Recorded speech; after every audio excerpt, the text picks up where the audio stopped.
Bonjour à tous, bonjour à toutes, bienvenue sur la chaîne Happy Prof. Je suis Stéphanie Chauvel. Et je suis Valérie Renaudot et nous sommes toutes les deux professeurs et formatrices académiques. Aujourd'hui, on vous propose une vidéo qui vient compléter notre série, notre playlist sur les pratiques de l'oral en classe avec la pratique du débat mouvant. Le débat mouvant, c'est une pratique qui peut être utilisée en début de séance ou de séquence afin d'introduire le sujet et d'articuler la séance à partir du savoir ou des représentations et attentes des élèves. Quels sont les objectifs ? Ils sont multiples. Apprendre à justifier son point de vue à l'aide d'arguments, apprendre à écouter les arguments opposés, apprendre à faire preuve d'ouverture d'esprit et accepter de changer éventuellement d'opinion, et enfin comprendre l'importance de la bonne définition des termes sur un sujet qui est controversé. On voit bien ici les enjeux en termes de prise de parole et de formation du citoyen. On a vu que l'objectif, c'était de faire argumenter les élèves à partir d'affirmations qui vont être plus ou moins controversées. Donc, plusieurs affirmations doivent être proposées selon le temps que vous accordez tout simplement à cette activité. Pour chaque affirmation, les élèves se positionnent dans une des deux zones d'accord, pas d'accord. En cas de doute, ils pourront rester au milieu de la salle, dans la rivière du doute. Une fois les élèves positionnés, les deux camps vont s'exprimer tour à tour en formulant des arguments pour justifier leur positionnement. Et au fur et à mesure du débat, les élèves vont avoir le droit de changer de camp si les arguments du camp opposé les ont convaincus. L'enseignant définit le cadre de bienveillance, de respect, d'écoute dans lequel se déroule cette activité. Il énonce les affirmations sur lesquelles les élèves vont devoir se positionner. C'est le plus petit groupe qui va parler en premier. Qu'une seule personne parle à la fois. Et pour favoriser la participation de tous et de toutes, il va peut-être être nécessaire de limiter à un argument par personne et de désigner les élèves.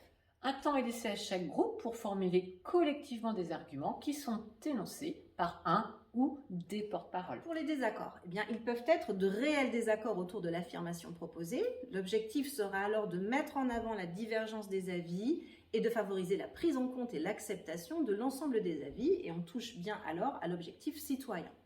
Ou bien les désaccords peuvent être dus à une définition des termes ou une appréhension différente de l'affirmation de départ. On peut alors viser une culture commune autour du sujet abordé, faire bouger les lignes des savoirs.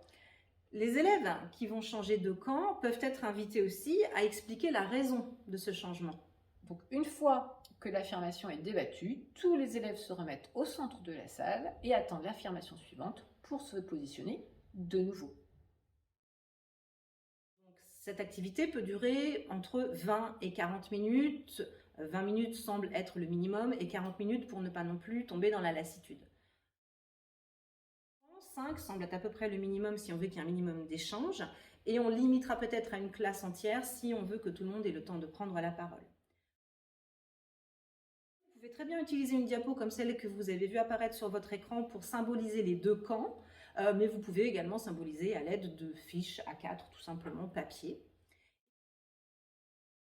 Si le lieu de la classe semble le lieu privilégié, vous pouvez très bien envisager ça également à l'extérieur. Quelques conseils pour le choix des affirmations. Tout d'abord, ce sont des affirmations et non des questions pour que les élèves expriment leur point de vue. Des affirmations qui doivent provoquer une difficulté à se positionner d'un côté ou de l'autre. Mais c'est aussi une affirmation qui nécessite la définition de certains termes et il faut donc en prévoir plusieurs, 2, 3. D'abord, il permet un déplacement à la fois physique et mental et donc une prise de position qui met en avant la diversité des avis et la complexité également des sujets abordés. L'activité peut générer de la frustration, une prise de parole qui va être donc limitée, l'envie de répondre aux arguments du camp opposé en coupant la parole. Dans un climat de bienveillance, elle va permettre toutefois l'expression de son point de vue sans avoir peur des réactions des autres. Donc il faudra bien évidemment préciser en amont que les moqueries ou jugements ne sont pas admis. Les notes, si il y en a de prises par un secrétaire, permet un retour après l'activité et pourquoi pas une analyse des arguments qui peut donner lieu aussi à un écrit en fait.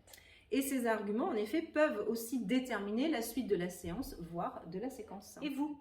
Avez-vous déjà pratiqué le débat mouvement ou quelque chose qui y ressemble?